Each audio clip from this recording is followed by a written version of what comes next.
Hello' everyone, কি খবৰ আপোনালোকৰ? মই বহু দিনৰ বিৰতিৰ পিছত স্কুলৰ ভিডিঅ' এটা আপোনালোকৰ বাবে আগবঢ়াই দিলোঁ।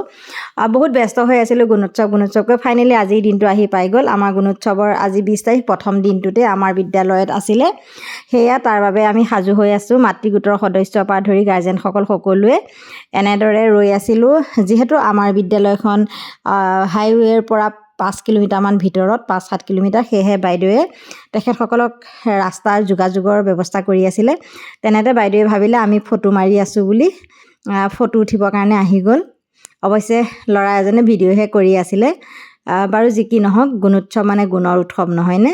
আমাৰ ছাত্ৰ ছাত্ৰীসকলৰ লগতে শিক্ষকসকলেও পৰীক্ষা বুলিয়ে কওকচোন, আৰু আমাৰো বহুতেই কষ্ট হয়। ফাইনেলি প্ৰাতঃসভাৰ কাৰ্যসূচীসমূহ আৰম্ভ হৈ গ'ল। সকলোৱে প্ৰাৰ্থনা আৰম্ভ কৰিলে আৰু আমাৰ এক্সটাৰ্নেল ইভালুৱেটৰ ছাৰ আৰু বাইদেউ আহি উপস্থিত হ'লহি।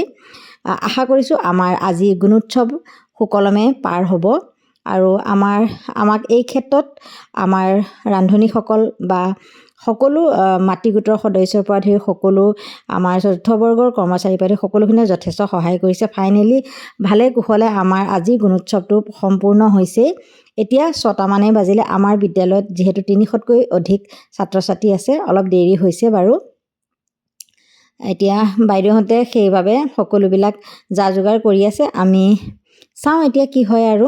ভালে কুশলে সফলভাৱে গুণোৎসৱটো সম্পূৰ্ণ কৰিলোঁ।